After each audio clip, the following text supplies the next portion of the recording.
విష సర్పాల కంటే MIM danger. Majlis సభకు కాంగ్రెస్ స్పాన్సర్. ఓల్డ్ సిటీలో అంబేద్కర్ విగ్రహం ఎందుకు లేదు? అంబేద్కర్ కు నిజమైన వారసుడు ప్రధాని మోదీ. వక్ఫ్ బోర్డు ఆస్తులు 10 లక్షల కోట్ల పై మాటే. వాటి ఆదాయం దిగమింగుతుంది మీరు కాదా? అకాల వర్షాలతో రైతులు అల్లాడుతుంటే సీఎం జపాన్ లో విహరిస్తున్నారు.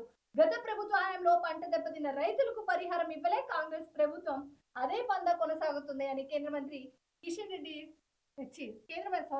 కేంద్ర మంత్రి బండి సంజయ్ ఫైర్ అయిన వ్యాఖ్యలు ఇవి.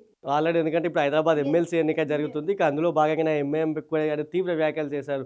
అటు మజ్లిస్ పెట్టే సభకు ఎంఐఎం ఒక బహిరంగ సభను కూడా ఏర్పాటు చేస్తుంది. ఈ సభకు కాంగ్రెస్ డబ్బులు పెడుతుందంటూ కూడా బండి సంజయ్ ఆరోపిస్తారు. ఎందుకంటే ఇక్కడ ఈ ఎన్నికలు చూసుకుంటే అటు కాంగ్రెస్ బీఆర్ఎస్ అయితే పోటీ చేయడం లేదు, తమకు సంఖ్యాబలం లేదని ఇక్కడ ఎంఐఎం బీజేపీ పోటీ చేస్తుంది. అయితే బీజేపీకి కూడా ఇక్కడ సరిపడా సంఖ్యాబలం లేదు. కేవలం 25 మంది సభ్యులే మాత్రం ఉన్నారు. మొత్తం 112 మంది ఇక్కడ ఓటు హక్కు వినియోగించుకున్నారు.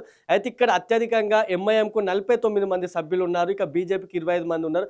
ఇక్కడ మ్యాజిక్ ఫిగర్ అయితే 57గా ఉన్నది. 57గా ఉన్నది. 57 అయితే ఎంఐఎంకు కూడా మరొక 8 మంది సభ్యులు అవసరం ఉంది.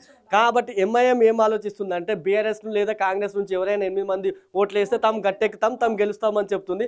బీజేపీ మాత్రం ఎంఐఎంను నిలువరించడమే, ఎంఐఎంకు పోటీగా నిలవడమే తమ ప్రధాన కర్తవ్యం అంటూ కూడా ఈ పోటీ చేస్తుంది. తమకు గెలుపోవటంతో సంబంధం లేదు, మేము పోటీ చేయడమే ప్రధాన కర్తవ్యం, ఎంఐఎంపై పోటీ చేయడమే తమ విధి విధానం అంటూ కూడా బీజేపీ ఇప్పటికే ప్రకటించింది. ఈ నేపథ్యంలో కాంగ్రెస్ నుంచి బీఆర్ఎస్ అయితే మేము ఎవరికి ఓటేయం, దీనికి సంబంధించి విప్ కూడా జారీ చేస్తామని తమ సభ్యులకు చెప్పింది.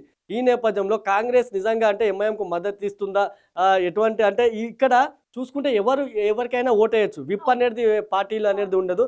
ఏ సభ్యులైనా సరే ఎవరికైనా ఓటేసుకోవచ్చు. ఈ నేపథ్యంలో ఏదైనా క్రాస్ ఓటింగ్ జరుగుతుందా అనేది మాత్రం మనం చూడాలి.